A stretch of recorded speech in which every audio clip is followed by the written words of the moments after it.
Hello everyone. ये question जो हम करने जा रहे हैं, ये क्वेश्चन कॉम्बिनेशन है फोटो इलेक्ट्रिक इफेक्ट और बोर्स थ्योरी का।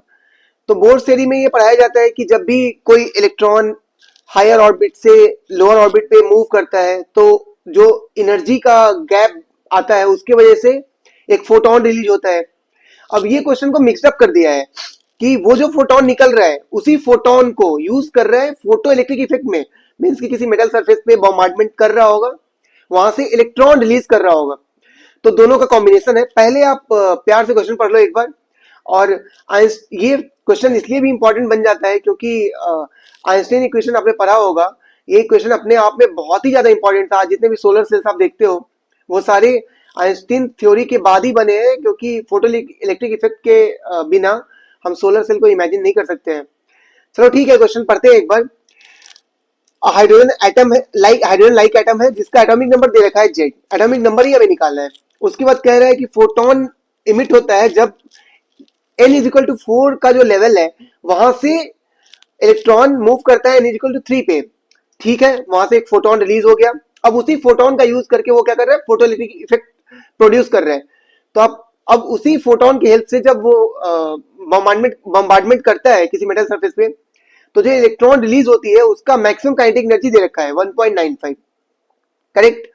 तो और थ्रेशोल्ड वेवलेंथ भी दे रखा है।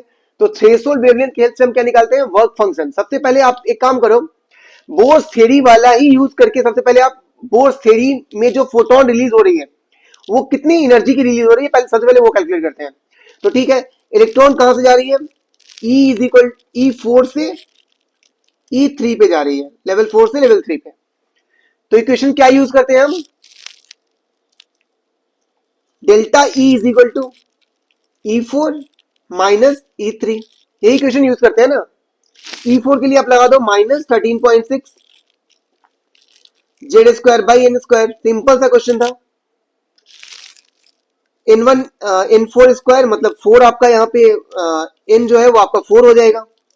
अगर आप ठीक से देखो तो N क्या हो जाएगा, 4। तो मतलब 4 का स्क्वायर माइनस फिर यहाँ -13.6 जेड स्क्वायर डिवाइडेड बाई 3 का स्क्वायर। करेक्ट। तो आप इसको थोड़ा सा अगर अरेंज कर लोगे तो ये माइनस माइनस बीच में प्लस हो जाएगा और ये आ जाएगा आपका 13.6 को आप बाहर कर लो और यहाँ पे आपका हो जाएगा जेड स्क्वायर को भी बाहर कर लो, ये बाहर हो जाएगा 13.6 इंटू जेड स्क्वायर, ये बाहर हो जाएगा और आपका यहाँ पे आ जाएगा 1/3 स्क्वायर माइनस 1/4 स्क्वायर।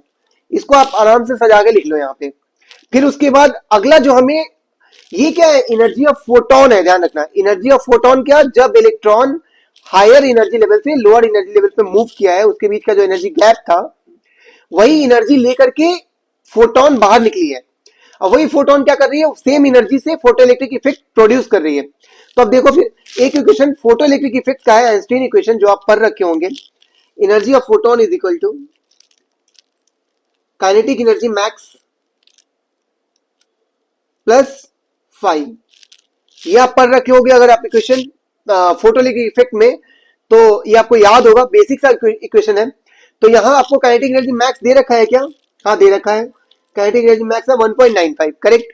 और आपको फाई नहीं पता है तो पहले फाई निकाल लो। सबसे पहले फाई कैसे निकालेंगे, यहाँ मैं एक लाइन ड्रॉ कर दे रहा हूँ फाई निकालने के लिए।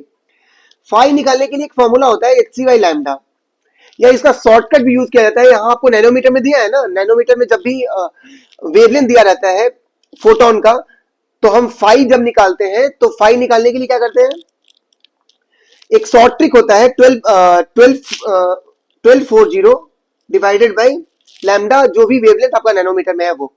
तो वो आप डाल दो, यहाँ पे कितना दिया है 310। तो आप ठीक से देखोगे अगर तो ये कटने वाला भी है, 4 टाइम्स कट जाएगा, ये आराम से 4 आ जाएगा आपका, 4 इलेक्ट्रॉन वोल्ट। ये ध्यान रखना, इलेक्ट्रॉन वोल्ट में सब कुछ है। तो ये आपका आ गया। यहाँ आप कैलकुलेट कर लो, काइनेटिक एनर्जी मैक्स कितना दे रखा है 1.95। कितना दे रखा है 1.95 और प्लस 5 कितना है आपका 4, मतलब टोटल मिला के कितना हो गया 5.95 इलेक्ट्रॉन वोल्ट। करेक्ट। 5.95 यहां से आ गया। इसको आप इक्वेट कर दो इक्वेशन नंबर 1 से। यहाँ डेल्टा ई जो आपने निकाला है इससे आप इक्वेट कर दो। डेल्टा ई कितना निकाला है यहाँ पे, delta E is equal to 13.6 into Z square 1/3 square minus 1/4 square.